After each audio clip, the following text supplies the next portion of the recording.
విద్యుత్ వినియోగదారుల సమస్యలను త్వరితగతిన పరిష్కరించేందుకు విద్యుత్ అదాలత్లు కీలకమని సీజీఆర్ఎఫ్ చైర్మన్ విక్టర్ ఇమాన్యుయల్ తెలిపారు. మార్కాపురం పట్టణంలోని చక్కా కళ్యాణ మండపంలో ఆంధ్రప్రదేశ్ మధ్య ప్రాంత విద్యుత్ పంపిణీ సంస్థ ఆధ్వర్యంలో వినియోగదారుల అదాలత్ అవగాహన సదస్సు నిర్వహించారు. అనంతరం మాట్లాడుతూ పరిష్కారం కాని విద్యుత్ సమస్యలను వినియోగదారులు వ్రాతపూర్వక ఫిర్యాదుల ద్వారా సమర్పిస్తే అదాలత్ ద్వారా పరిష్కరించుకోవచ్చన్నారు. ఈ అవకాశాన్ని ప్రజలు వినియోగించుకోవాలని సూచించారు. విద్యుత్ శాఖ అధికారులు బాధ్యతాయుతంగా పనిచేయాలని, వినియోగదారులతో మర్యాదపూర్వకంగా వ్యవహరించాలని తెలిపారు. అధికారుల ప్రవర్తన, అవినీతి అంశాలపై ఫిర్యాదులు వస్తున్నాయని పేర్కొన్నారు. అదే సమయంలో వినియోగదారులు కూడా నిరాధార ఆరోపణలు చేయరాదని హెచ్చరించారు. అవి నిరూపితం కాకపోతే చర్యలు తీసుకుంటామని స్పష్టం చేశారు.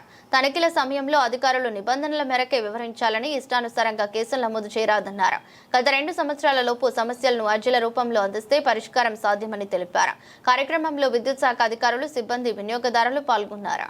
సంబంధించిన కానీ ఈ ఫ్లక్చువేషన్ వస్తుంది కదా, ఎక్కువ తక్కువలు రావటం కానీ, లేదా ఇంకేదైనా బిల్లుల్లో సమస్యలు ఉన్నా కానీ, స్తంభాల్లో మార్చటం కానీ, పడిపోవటం, ఇవన్నీ కూడా మా పరిధిలోకి వస్తాయి. వాటిని అయితే చేయగలం. కానీ అది కూడా మీకు చెప్పాను సార్, 2 సంవత్సరాల లోపలే ఉండాల్సి ఉంటే 10 సంవత్సరాలు తీసుకొని వచ్చి ఇక్కడ వేస్తున్నారు.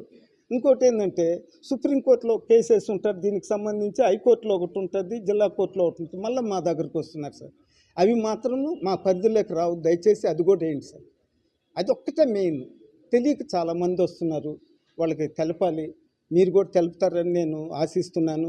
ప్రతి ఒక్కరికి కూడా ఇక్కడ ఇచ్చినటువంటి సహకారంతో, మీ యొక్క సహకారంతోనే మేము చేయగలం. డిపార్ట్మెంట్ వాళ్ళు కూడా ఎంతో ముందుకొచ్చి ఇంత గ్రాండ్గా సక్సెస్ చేసేదానికి, విజయవంతం చేసేదానికి ప్రతి ఒక్కరు కూడా వాళ్ళ యొక్క వంతు వాళ్ళు ముందుకు వచ్చినందుకు కూడా వాళ్ళకు మీ ముఖంగా కూడా, మీ ఛానల్స్, మీ యొక్క పత్రికా విలేకరుల ముఖంగా కూడా వారికి అభినందనలు, ధన్యవాదాలు తెలుపుతున్నా.